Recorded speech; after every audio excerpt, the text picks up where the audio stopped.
public is vastly unaware that our highways are completely overrun right now with truck drivers operating on foreign commercial driver's licenses and what are now called non-domiciled CDLs, where our state DMVs are now issuing U.S. commercial driver's licenses to non-citizens. There's an industry-wide discussion right now that's taking place about two different groups of drivers.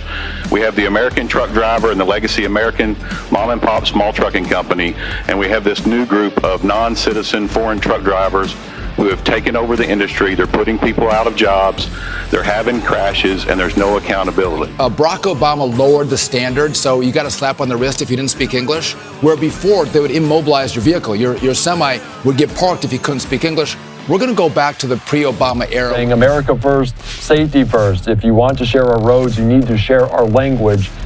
What's going on, everybody? What's happening? Welcome back to the bullshit. That's pretty much how I feel about it with everything going on. Like, it's what a bunch of bullshit, right? I mean, maybe there's some hope. Who knows? I try to stay optimistic, even though my optimism pisses some people off sometimes. Because for a lot of years, I did pretty well in trucking. I raised a family, so on and so forth. But man, I gotta tell you, I'm really starting to have my doubts. It's good to see, like, you know, government officials and higher people and stuff starting to pay attention to what's going on here. But I'm starting to feel like it's too little, too late, man. The damage is already done. And the path is already laid. Because it's not just trucking. It's the country in general. And it didn't just start. I mean, you go back to my parents, right? When I was born and my brother was born and whatnot. They had a brand new house, they had brand new cars, they had nice furniture, they worked at Gibson's, which you guys would know as Frigidaire now. Right down the road from the house, just pretty much stayed in that small town. It was like picture perfect, little life was good, right?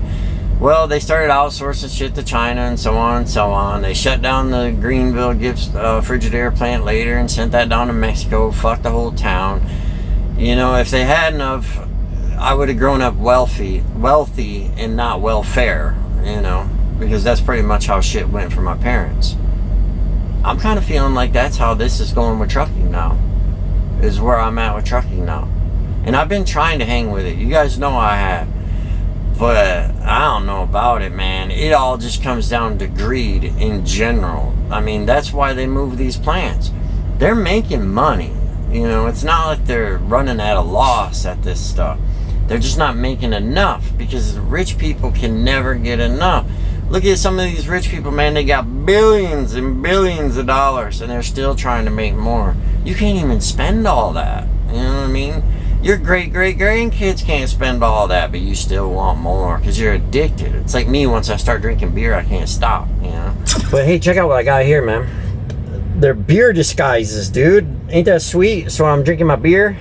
I can just put this little silicone deal on there and it makes it look like a soda pop. I think it's pretty well fucked. And at this point, they're like, oh, let's blame it on the foreigners. Well, I understand the non-speaking English thing and I 100% agree with it. But fuck, for a decade at least, we've all been sitting here going like, what the fuck's going on with this? And everybody just ignores it. And now they need like a little cover for all their 1% elite bullshit that they've been pulling. It's all the foreigners' fault. Is it? I mean, you fucking dangled a carrot in front of them and said, hey, come make some money. They're not dumb. I don't blame them. They're like, hey, look, I can make money over there. So they came over here and they did what you fucking told them. And now you're turning around and fucking them over. Do I stand with them? No. They actually bugged the fuck out of me, most of them, if I'm being honest. But it started way before that. I mean, really, it started with the mega carriers, right? Because the mega carriers lobbied the government, so on and so on. Everyone rubbed each other's balls. How the hell did Werner, Swift, JB, all those companies get so big, right? With the help of the 1% elite. And then they became the 1% elite, right? That's what they all do. And at that point, back then, we were all like, oh, these fucking mega carriers are bullshit. They're running the wages down. Because they were, right? They could go and run all this freight cheaper and they could do all this stuff cheaper. Because we know mega carriers don't pay worth a fuck, right? But that worked for a while for them. And it was an issue if you haven't been in trucking very long. That was kind of one of the original issues, right? They were running owner-operators out of business back then and all that stuff because an owner-operator can't operate at that level and, you know, pay a guy 40 cents a fucking mile and all that bullshit. But the the mega carriers kind of got a cap because it don't matter how much freight, how many trucks you get, you got to have the drivers to drive them. The word got out.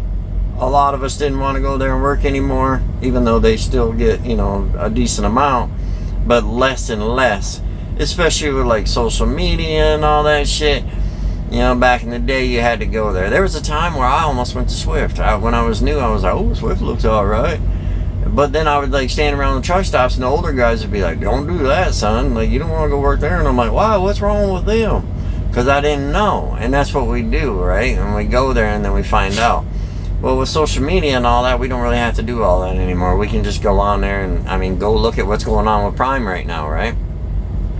A lot of people fell for Prime's bullshit for a long time.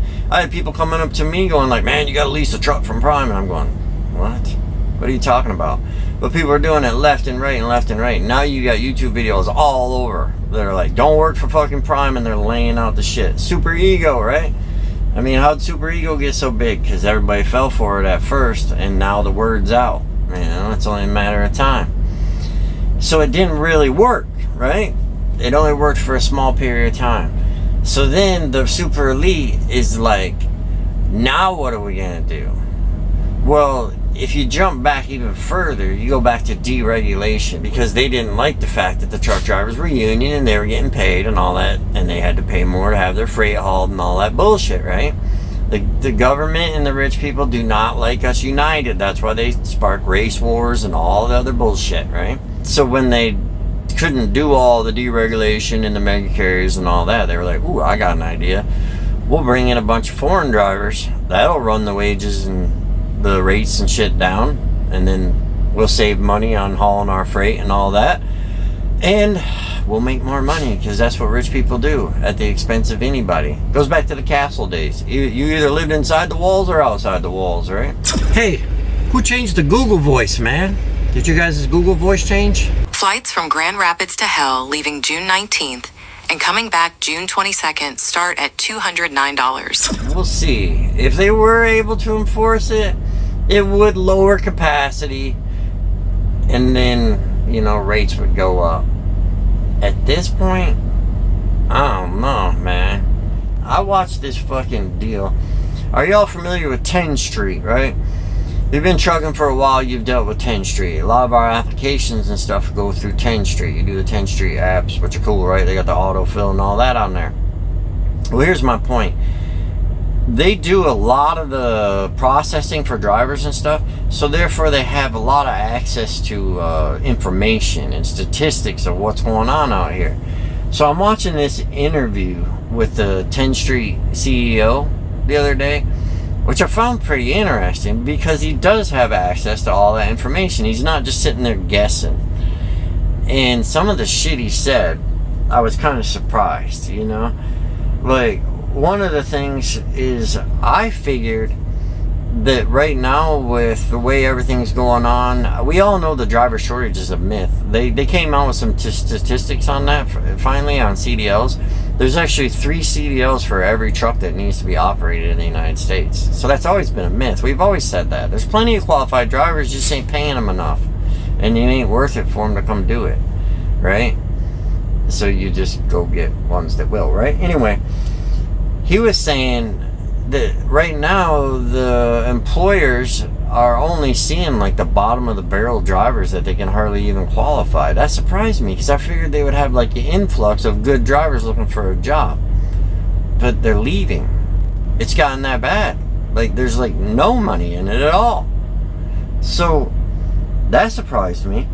What didn't surprise me, and I get judged a lot on, and like I said, they can see the statistics, you know, they can see literally how many jobs I've had and what, like that. They said right now, truck drivers are averaging 3 jobs a year. See, and everyone was busting my fucking balls about it. And then also, what got me is he said one statistic that he didn't understand is why drivers are applying for places they typically wouldn't, which what that kind of means is like a guy like me would typically apply for a company that has like 10 trucks or 30 trucks or something, and now all of a sudden I'm applying for companies that got 500 or 600 trucks, so it's out of the norm. Well, I can tell you why that's happening, because I ain't making no money, so I'm like, well, maybe I can make money over here. I'm grasping at fucking straws here, trying to figure something out. That's exactly why that's happening. I'm seeing these YouTube channels that are way bigger than mine, and they're coming on and they're saying like, yeah, I'm out, man. Like, I'm a security guard over at this place.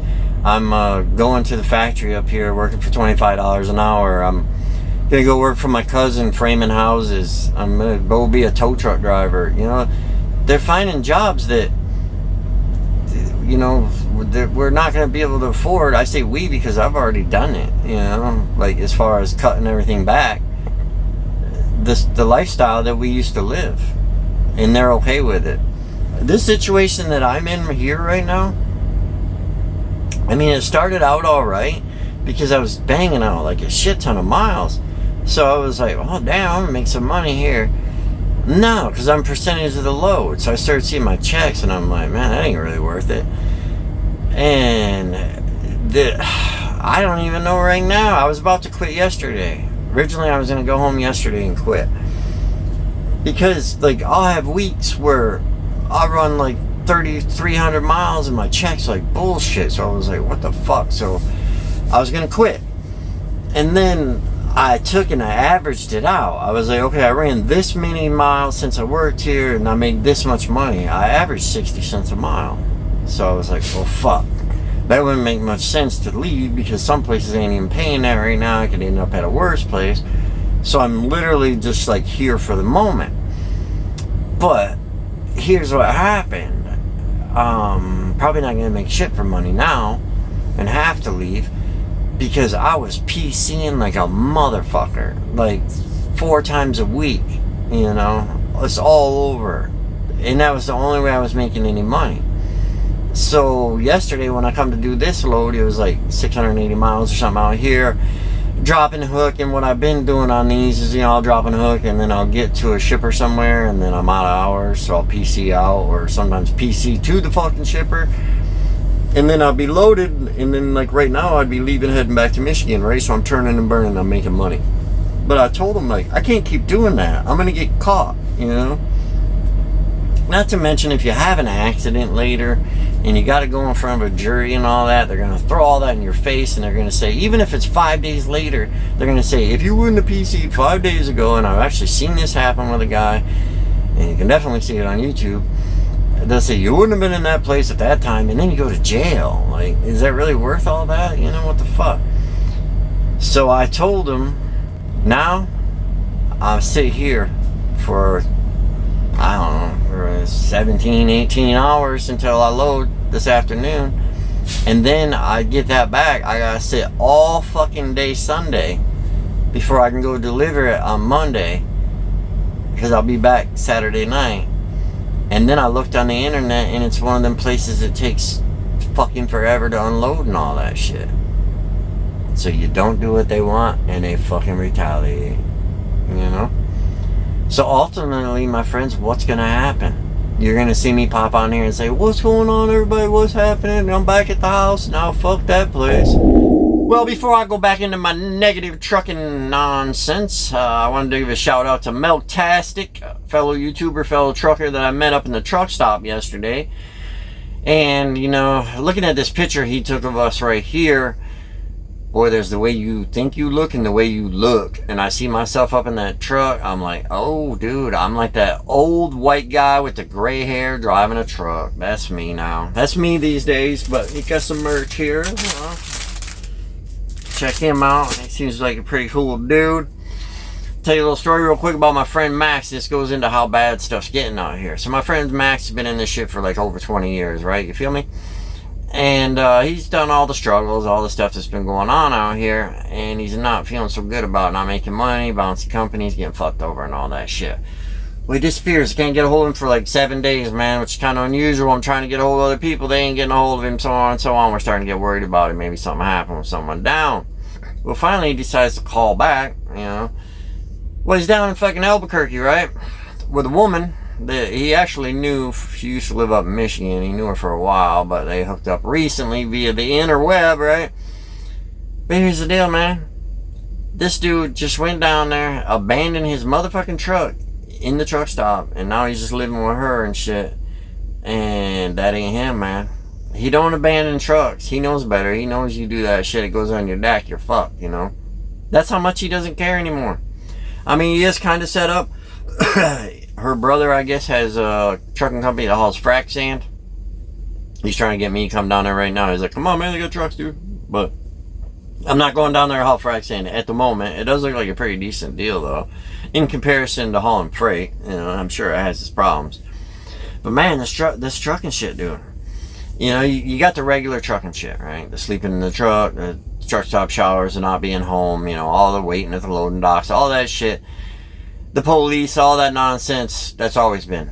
It's always been like that, right? But the chaos, and a lot of it is the foreigners and newer drivers and stuff like that.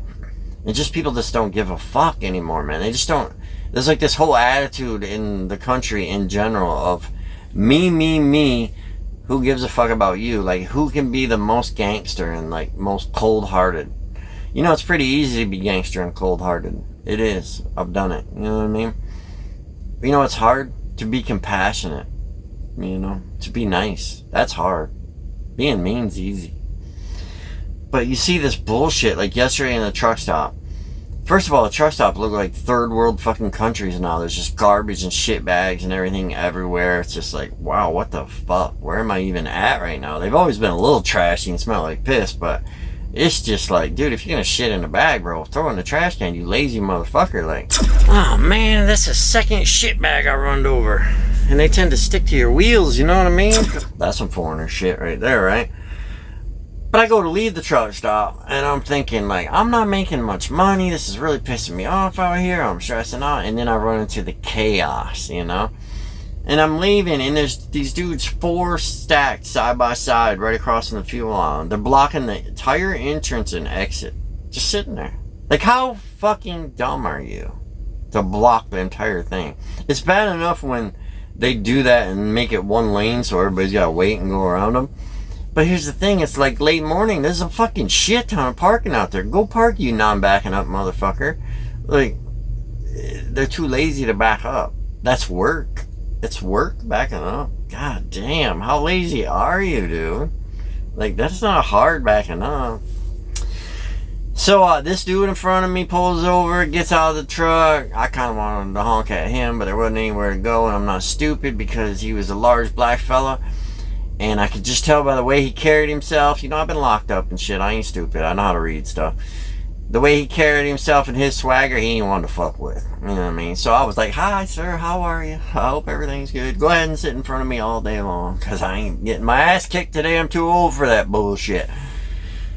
He goes up to the other guys' trucks and decides he's going to straighten them out. And it's probably a good idea. Well, them little pussy foreigner motherfuckers roll down the window like this fire. At him. And they won't get out. I seen him try the door handle. You know, they had the door locked. You see the shit on YouTube, it happens. I was like, damn, I wish that door would have been unlocked. Because I'm pretty sure that fella would have dragged that motherfucker out by his legs. And it would have been a long fucking fall when your head hit that goddamn concrete coming out by your fucking legs with your mouthy dumbass. And they just wouldn't move. That's just how they are. Like, you go on and watch these videos, and they'll get in accidents and shit and kill people, and then they're all pissed off, like, oh, why are you bothering me? You fucking bullshit. Take me to the airport, I gotta go home. No, you're not going to the fucking airport, dude. You're going to the fucking clink, motherfucker. And you probably ain't gonna do too good in there. You know, it probably ain't gonna work out for your behind in there. But then I get, like, this is just, like, yesterday. You know, just giving you an example if you haven't dealt with trucking. And if you've dealt with it, I'm just crying on you. And also just letting you know that you're not alone out here with this fucking chaos that's going on. I get over there, I sit, you know, like 4 hours in the bullpen waiting. I finally get a dock. I get over to the dock, go up, foreigner. I'm like, yo, dude, you got the green light. Why aren't you leaving? I can't get out. Like, why can't you get out? There's like this light pole a little bit off there, which you could technically make the right hand swing and go past the light pole. if you had to. I could see not wanting to do it, because who wants to do a tight swing on another truck on your right hand side, you know, if you don't have to. But you could easily make the left hand swing. And I'm like, just go out and go left. He's like, the exit's over there. So what, stupid? Go out, go left, turn around, and go back. Where the fuck is your brain at, right? And I'm watching these dudes, man. There's this exit, it says truck exit, big sign, truck exit this way, and then there's this road to the employee parking lot, and on both sides they got the no truck signs, like big, on both sides of the road. And I'm watching the trucks drive down there and then back out, one by one. And I'm just sitting there going, wow, what the fuck? Like, this ain't even entertaining anymore. Like, back when Bonehead Truckers first started and all that, I'd sit there and be like, ha, that's funny, ha, that's funny. No, it's not funny no more. This is fucking gross, man. It's just disgustingly fucked. And you're probably hauling a load for fucking real cheap money and fucking this all over you, dickweed. So then after that, when you come in, the guard that checked you in, like, gave you, like, complete instructions. And then they gave you a piece of paper with complete instructions on it. And then when the switcher guy came and told you to get the fuck out the dock, when you got the green light, he told you complete instructions. And the instructions were to go up there, park in the parking lot, walk across, go into the traffic office, get your paperwork, go back to your truck, drive to the guard shack, give them your paperwork, they'll check your shield, and you'll go out on the fucking road. Well, apparently they can't listen, they can't hear, they can't read, they can't do nothing like that. So one by one, they're all going to the fucking guard shack, right? Well, now I did it correctly, and I got to get out, and I got this whole backed up line of dudes that have to be turned around. And there wasn't a huge turnaround area out there, I will say that. But then after they get checked through all that shit, which takes forever because they can't communicate with the fucking guard very well, and they're giving him shit like it's all his fault, you know, then this guy don't make any money. He's a guard. Like, what the fuck he's busting his balls for? But they go out and they can't turn around. So now I'm waiting. My logbook, 18 minutes. 18 motherfucking minutes to drive out the gate, dude. And I understand sometimes we gotta wait in line at distribution center and stuff like that. It's the name of the game. But see, that would have never happened if everybody would have done what they were supposed to fucking do. We would all went zip, zip, zip, and pull right the fuck out. It's just complete idiot shit, you know. I don't think somebody knew how to spell tire correctly, but I don't know. Shower 60. Your shower is now ready. Please proceed to shower 4.